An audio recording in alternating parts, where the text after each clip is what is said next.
Voici le rythme cardiaque d'une personne dont le cœur fonctionne de manière régulière et calme, de jour comme de nuit. Soudain, un dysfonctionnement de l'activité électrique du cœur intervient.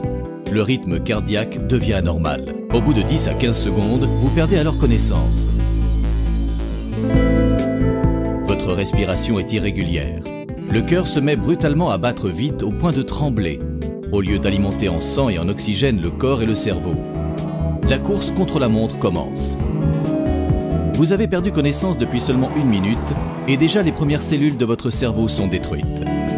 Si personne ne vous aide, au bout de 4 minutes, vous aurez des séquelles irrémédiables au niveau du cerveau. Le cœur n'est en effet pas capable de se remettre seul à fonctionner normalement. Chaque minute passée, votre chance de survie diminue de 10%. Au bout de 7 minutes, vous risquez d'être victime de séquelles cérébrales irréversibles. Au bout de 8 minutes, il ne vous reste que 20% de chance de pouvoir survivre.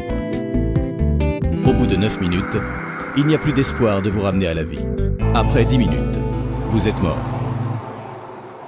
Les personnes présentant un risque d'arrêt cardiaque subit peuvent être protégées par un petit dispositif implantable appelé défibrillateur. Celui-ci détecte automatiquement un rythme cardiaque irrégulier et génère un choc électrique afin que le cœur retrouve son rythme normal.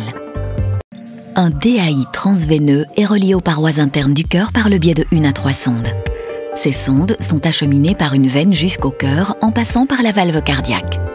Le générateur d'impulsion est implanté du côté gauche près de la clavicule. Selon les pratiques habituelles du médecin, une anesthésie locale ou générale est administrée pour le confort du patient. L'intervention dure normalement 1 heure. Elle peut être plus longue en fonction du nombre de sondes du dispositif. Une petite incision est pratiquée près de la clavicule. Sous contrôle radiographique, là où les électrodes du DAI sont insérées par une veine et placées à l'intérieur du cœur où elles sont fixées au muscle cardiaque. Du côté supérieur gauche de la poitrine, près de la clavicule, une loge est formée sous la peau pour mettre en place le DAI, là où les électrodes sont ensuite reliées au DAI.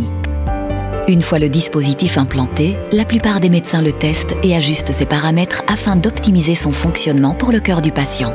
Cela consiste à induire un rythme cardiaque irrégulier, à permettre au DAI de le détecter et rétablir le rythme normal automatiquement. Enfin, le médecin referme l'incision pour terminer l'intervention.